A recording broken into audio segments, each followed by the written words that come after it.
On February the 21st, Native American leaders from the United States came to San Francisco to challenge the San Francisco Unified School District Board's decision to permanently close the Victor Arnautoff Murals at George Washington High School.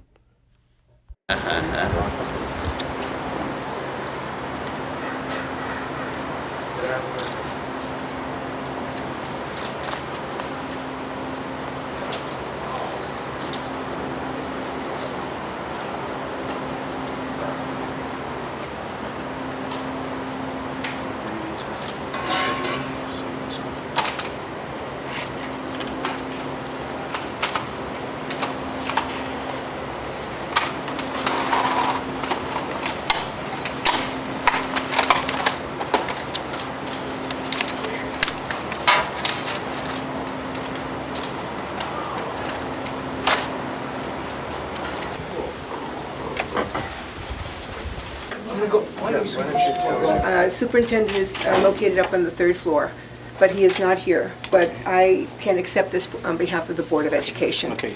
All we wanted to do is present the letters for the mural. Okay. And for saving the murals, and also a letter from the alumni on the 6 points of how to resolve this issue. Okay. Okay. All right, thank you very much. I'll make sure that each and every board member has a copy. And shall I send a copy also to the superintendent of schools? Yes. Okay, will do.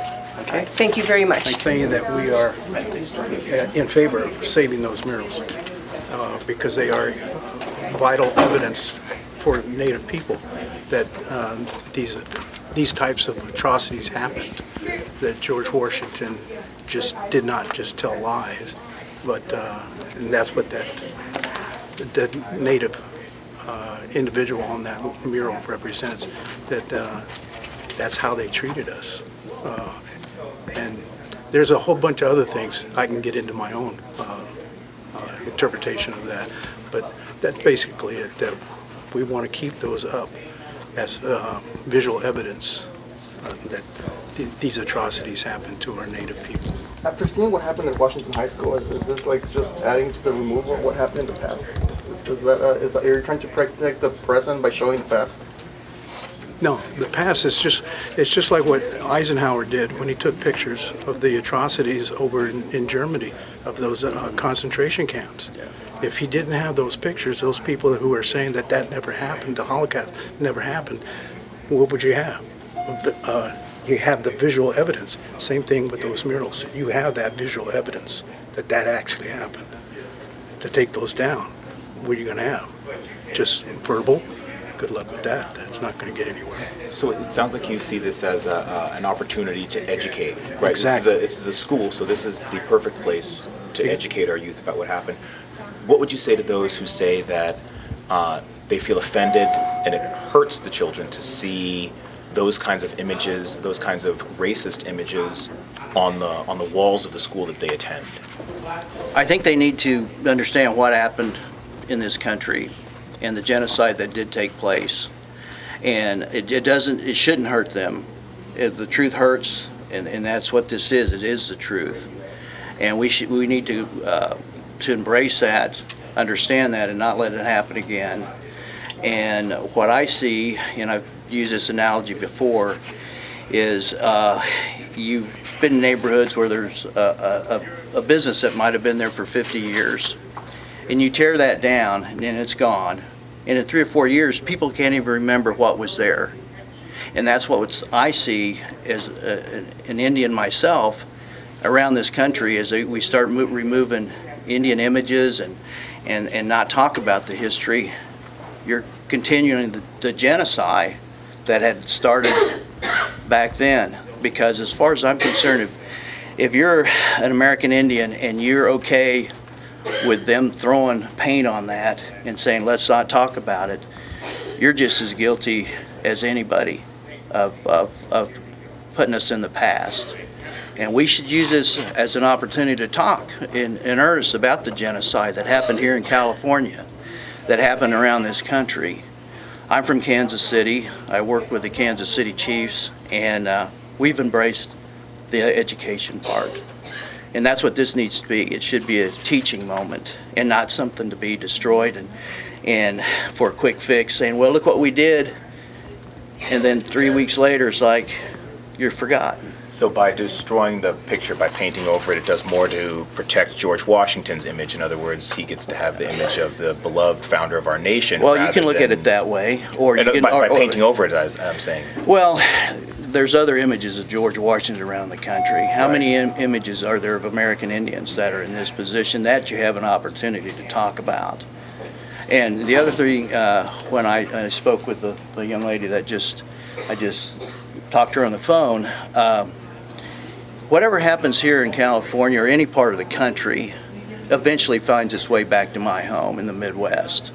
And so if you start tearing down images, and it could start with this, and then next thing you know, it's a name of a street, where does it end? One of the things I'm really disappointed about was that we as Indians need to start embracing some of the things and starting to share some of our culture in earnest with dominant society. There was my aunt had her adopted son, Johnny Depp, did an ad for perfume. They put it out, talked to Indians. Indians were involved from day one, and some non-Indian decided it was disrespectful to Indian country, and they pulled it. And I asked her, I said, when is this going to start? When are we going to stand up and say, yes, we're proud to be Indians. This is what we do. We'd like to share this, the beauty of our culture with people. But yet there's also what happened in that mural. There's genocide by the government. That was backed by the U.S. government, by the state. That should be talked about. And I think by them bringing up what they have, they've opened that conversation. And that should be part of the conversation. And there should be something, as I was talking with someone here, about putting a story with that to explain what it is. Because people walk in and they say, oh yeah, you know, well, that's too bad. And then they go on. Then they start looking at their cell phones. So that's kind of where we are. And to go along with what John was saying too, it's not taught in the schools. Iroquois were the ones that gave us the Constitution. Mm-hmm. It came from the Iroquois. You don't hear that in the history books. And again, it's like John says, we just disregard it, we throw it in the past, and now there's a motion.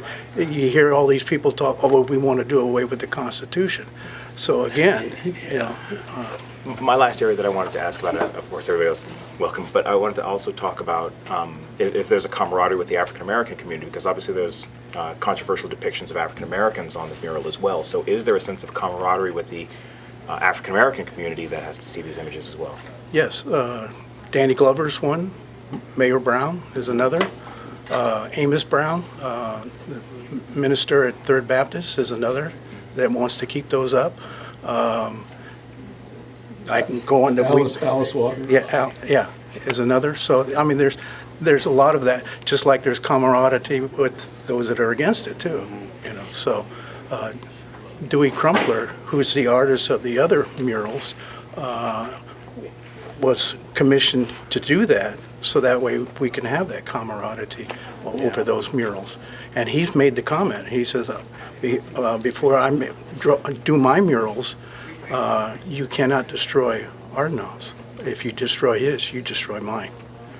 And John, what did you think about when you first heard that there was an effort to destroy these murals in San Francisco? Did you even know about the fact that there were murals here? A friend of mine, Sarah Collison, lives out here, and she called me and she said, you know, John, the school board voted 7-0 to paint over this. What do you think? And I said, well, that's crazy.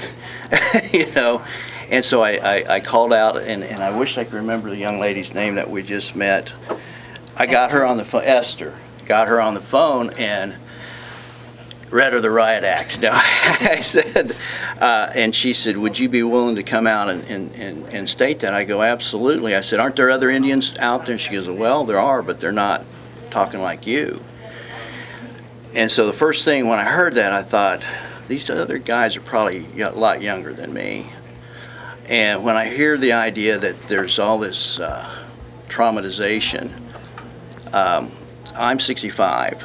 And so when I grew up in Oklahoma, and you can attest to this, we had to go to colored-only bathrooms. And I bet None of these kids that are squawking about this mural have to do anything like that. They got it easy compared to what we had to face growing up. And I think that's something that they need to be aware of. And I understand from, my mother was chairman of the Cheyenne Arapaho, first woman to lead a federally recognized tribe. And she knew how, when she lived on the reservation, she said, I always want better for you kids. So we all went to school, went to the University of Kansas, and that's what we should be doing with our kids. And when you start taking and tearing down things that tell our history, that will educate dominant society about what happened, none of you guys were involved in that. So why are you so afraid to talk about it? And so that's kind of where I am. We're about education.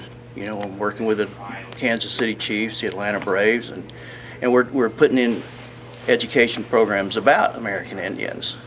So, John, can I get you to say and spell your first and your last name? it's John Learned. I'm an enrolled member of the Cheyenne Arapaho tribe, and my Indian name is Janas Jabasa. Which would you like us to use?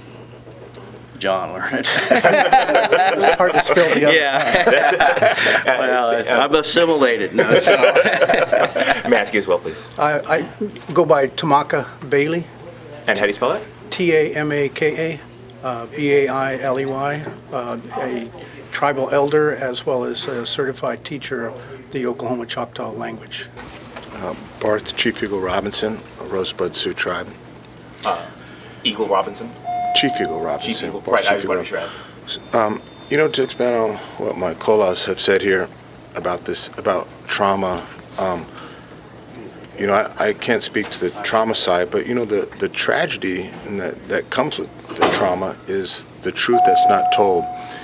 And if we could develop a curriculum that changes that narrative and flips the dialogue, so you show, and next to those murals you can have something that shows that this country was always here. It wasn't founded on this manifest destiny, this age of discovery. And this nation is traumatized because they rushed to that. They rushed for this land grab, for the extermination, to push people aside, and they forgot, and doing so they lost their way. Today, Indigenous people, I feel, can show, during the 7th generation, I feel they could restore this lost way that everyone rushed to, that is shown in those murals of what they took for exploitation. And now we can heal that.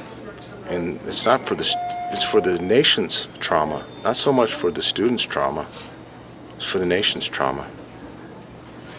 Thank you very much. Do you think there's a problem in having a corpse, life-size, eye level, in the middle of the school? Is that a problem for people? Do you see that as sympathize with that? If like what my colleagues have said, there's, and I feel that kids to go to high school, middle school, for just normal peer pressure is worse than dealing with the interpretation of seeing that a deceased Native American as a mural. It's in books. They're going to get that in education. It's just that it's live and well on the wall. But it's the truth. And let's change. Let's educate the truth. Let's develop a curriculum that shows that, and that won't be a corpse anymore. That spirit will be alive through just education, interpretation. And do you think this controversy has actually helped raise the consciousness of people about what happened in this history of the United States? If you want to learn, if you want to be honest and read and explore, this controversy can be powerful. If we create some endowments and for these students to send them on to higher education and learn and take some of these Native Americans initiatives that are on the forefront of the United States and the world.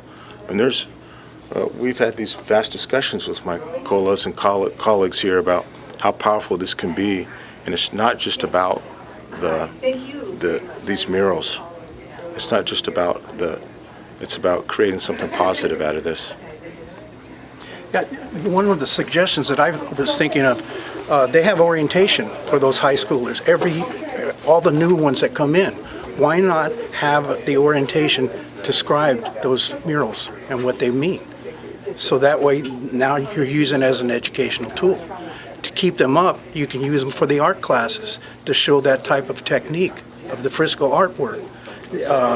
And the other thing is also to show that George Washington did have slaves, depicted right there. So it's visual evidence. So if you orientate the students, one of the things that I was offended with, that I found out about your topic about having a dead Native person there, I didn't like it that some of the alumni were telling me, oh yeah, we didn't think nothing of it. We just said, meet us underneath the dead Indian. Well, that's somewhat offensive if you think about it. So educate those students. Don't use that, because you do offend people when you say that. This is how we treated those people, and you're mistreating them by saying stuff like that. And why was there no signage on these murals? That I couldn't tell you. So. Budget issues. I'm John Learned, an enrolled member of the Cheyenne and Arapaho tribes of Oklahoma, and I am founder of the American Indian Center of the Great Plains in Kansas City, Missouri. And I work with the Kansas City Chiefs. We're partners, and we've started working with the Atlanta Braves and on educating dominant society about American Indians and some of the misconceptions and some of the things that that seem to come up only once or twice a year. When the teams are doing well, you don't hear a word when they're not. So I'm excited to be here in California, and one of the reasons I came here was that a friend of mine contacted me. She lives here and said, there's some, the school board voted to paint over this mural. And she said, what do you think of that? And so I called that afternoon, Friday afternoon. I got a hold of somebody in the office and told her who I was. And she said, would you be willing to come out and say that? And I said, yeah. I said, hasn't there been any Indians talking about it like that? And she goes, no. So one of the things that I know from my experiences is that whatever happens in certain parts of the country, good or bad, eventually find their way back to our home in the Midwest. And one of the things that we stress is education. And one of the things that I see, if they were to paint over this mural, you lose all sense of the past. You don't have a chance to talk about it. And one of the examples I give is to anybody could see this, is that you live in a neighborhood and say that there's a building here on the corner that's been there for 20, 30, 40, 50 years. And someone comes in, tears that building down, and 3 years later, people can't even remember what was there. And that's what my concern is about trying to destroy any images that are true, that are factual, that we don't discuss, because those are soon forgotten. And that's how I feel about what I'm seeing here. And I don't think, I think this opposition to tearing this down is short-sighted. I think what we need to look further into the future for our kids and for their well-being and for them to be remembered what happened. California had one of the worst genocide records to American Indians of any state, and it was backed by our U.S. government. And that should be taught in the schools. And when I saw that picture, I thought, well, that's what happened. That is what happened. The genocide was supported by the state. It was by the government, by the state. And one of the things, what I don't understand, but I've talked to a lot of Indians around the country. I work with a lot of tribes. Yeah, and I said, if that was a Jewish man laying on the ground and those were Nazis stepping over him, every Jew in the United States would be screaming to high heavens, keep that. Don't let this happen again. Let's remember what happened. That is exactly what happened to the American Indian. And I just think that that we need, as Indians, we need to say, yeah, there's a lot of bad shit that happened, but we need to remember it and use that to teach dominant society and everybody else, because they're not teaching about American Indian history. They're not teaching that history. I'm sure maybe they are. I'm not familiar with the curriculum here. This controversy has actually forced people. That's good, and that's good, and that's what should happen. And the people, they talk about this colonialism. Oh, you're sticking up. You're doing more harm as an Indian to say, let's get rid of that. You're helping what these guys wanted. You're finishing the job of the genocide that was started a long time ago. And in all these images and all these things that these schools, like with the chiefs, we've used that as an example to educate dominant society of what's proper and what isn't.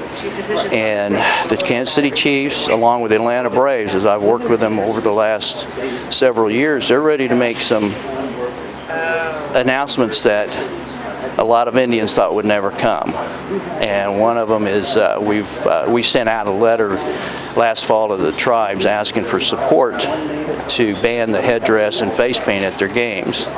I just talked with Beth Marshall from the Atlanta Braves this morning, and they're ready to make a statement like that, which is a long way from 7 years ago when you open a USA Today and turn to the sports page and you would find pictures of people dressed up like Indians in headdress and face paint. So through the education process with working with those organizations, and it takes two.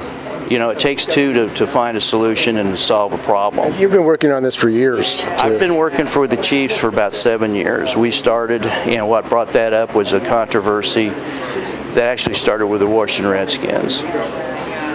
And I reached out to the Washington Redskins early on.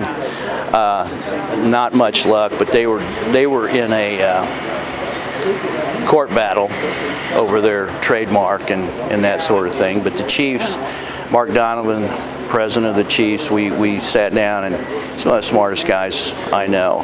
He listened, which you have to do in order to constitute change. You have to listen to both sides. And in the past 50, 60 years, I've heard people go in, and nobody wants to be lectured to and say, you need to stop this, and you need to do that, you need to get rid of this.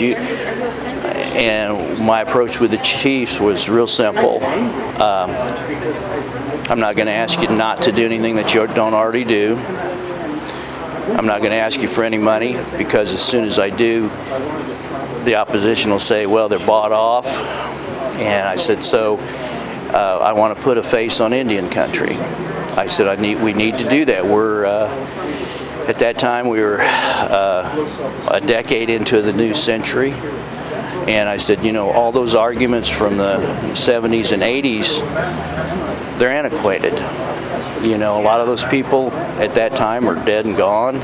We have a younger generation that, from everybody, that would be more open if we were to talk about what happened. And the real history. I mean, they're using this as a symbol, but there's a real history behind it. There is a real history. And I said, you as the Kansas City Chiefs, you need to embrace your history, good or bad.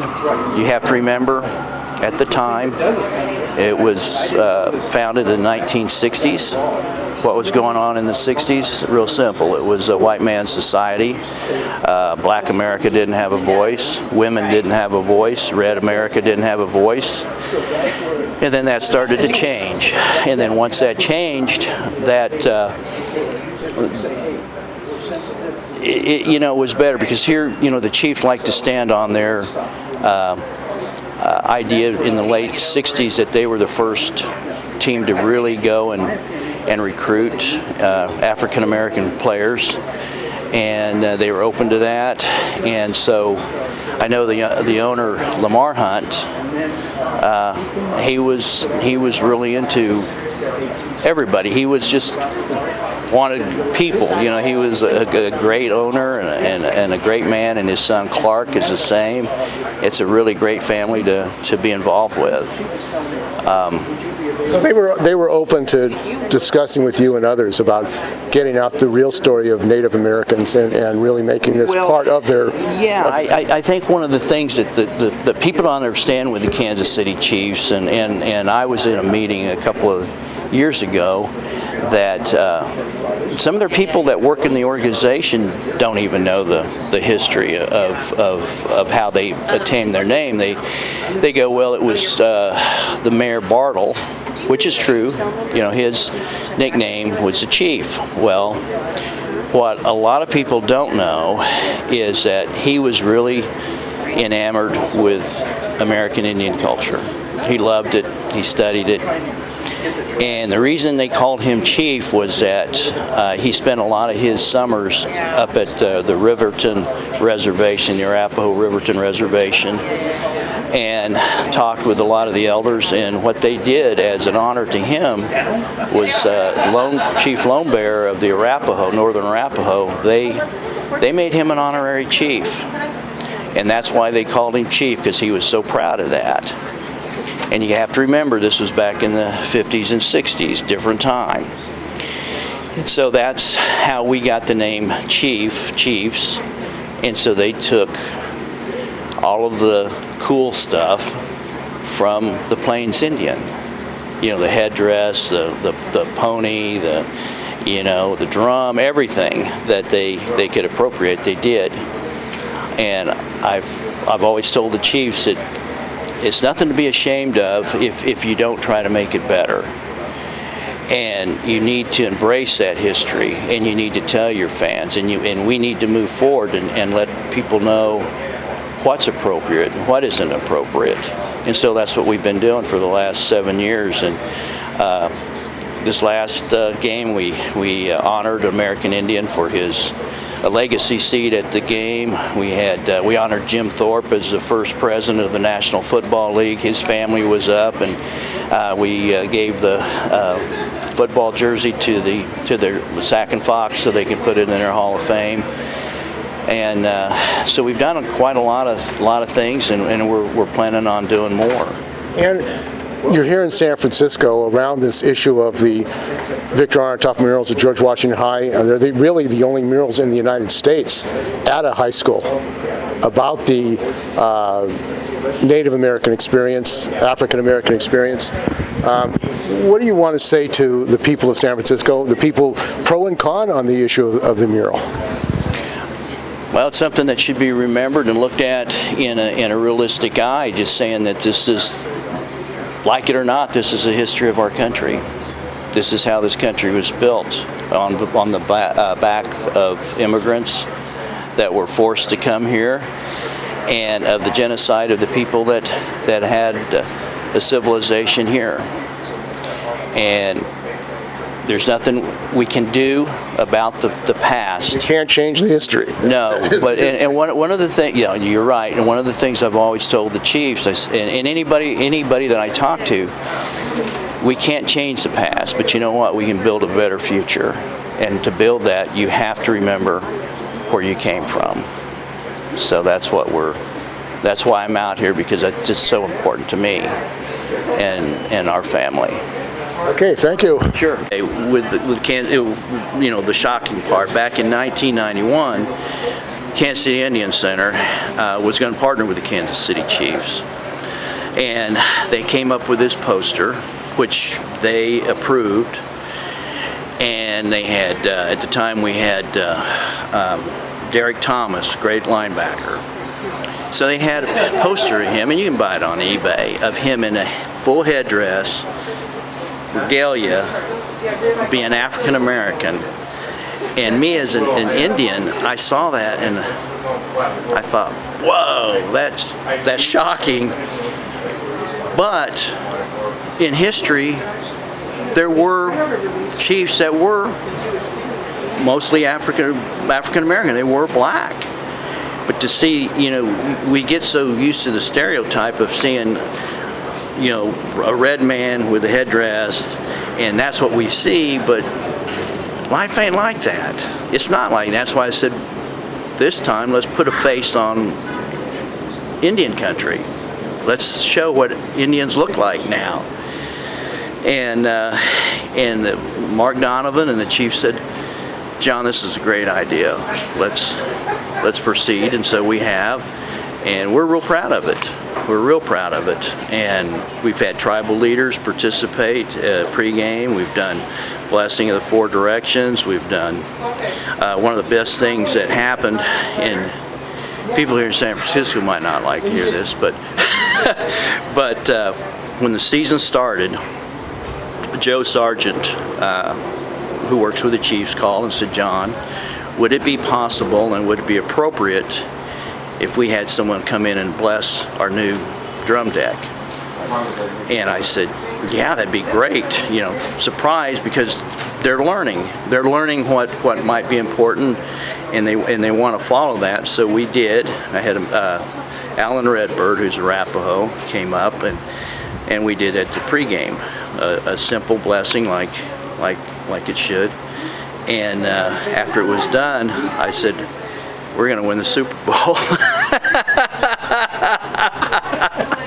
And they laughed, and when we got behind by 24 points in our first playoff game and we came back and won, some people said, John, I think you might be right. So anyway, that's a great story. It's a true story, and it's funny, but see, there was a curse that these guys put on the Chiefs back in the 90s because of the chop, because of the face paint, because of the headdress, because of all the things that we have since gotten rid of, better understanding. And one of the things the chief said, we've never talked to Indians. So how can you do all this stuff? It's ignorance. So once they started to learn and become, there's a great story Mark Donovan tells about how we got together and what happened. And he says, John, I had on one side at the Justice Department coming, I had the Redskin thing blowing up, and I had you calling. And he said, my call to you is the smartest call I made, because this has turned out to be great. So if you go to Arrowhead now, the first time we started, there was about 180. We stopped counting 180 the first time. And this last time, I went out and took pictures. I think there were like 5 or 6 people.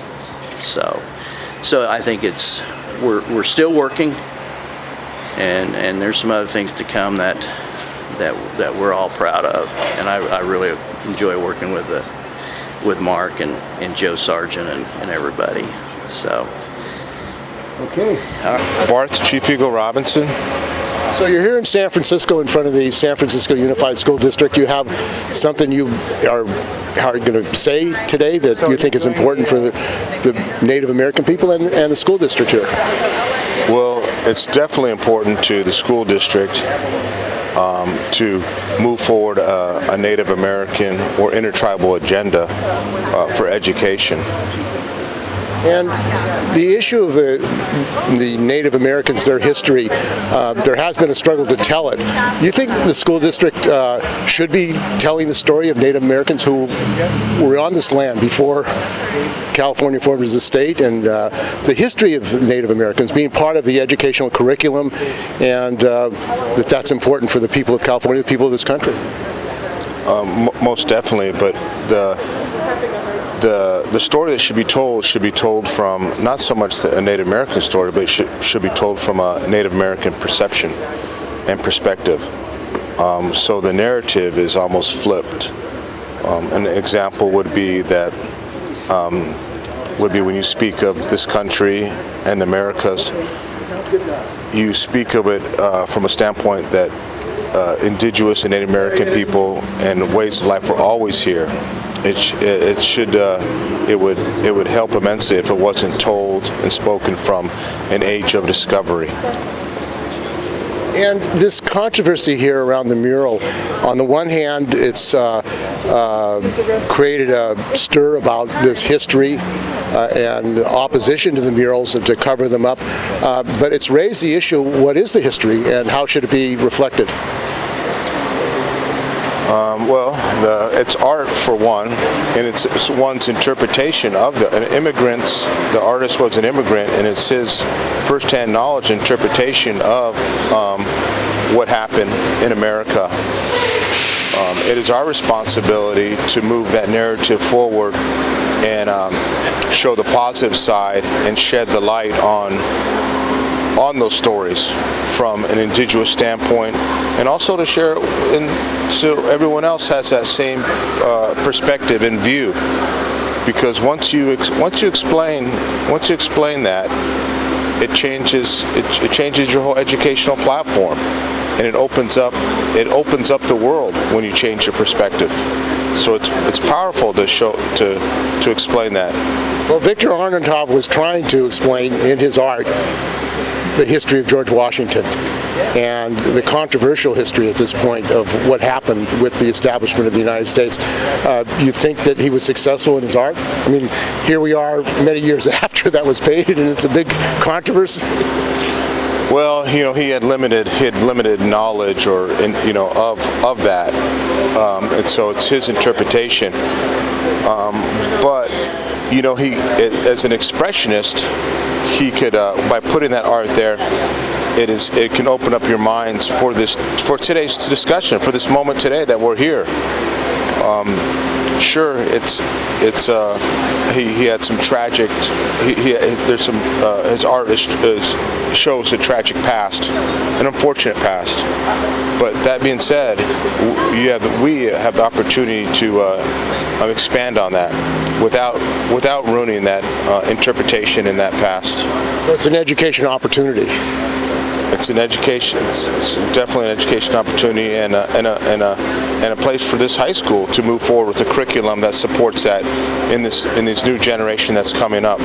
It's definitely an opportunity for this high school to be a leader in a new curriculum of Indigenous and African American heritage from a new perspective.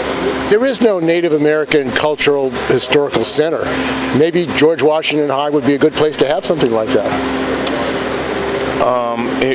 A cultural center in educational, historical, cultural center. I mean, considering that art has become like famous in the United States now about the experience of Native Americans.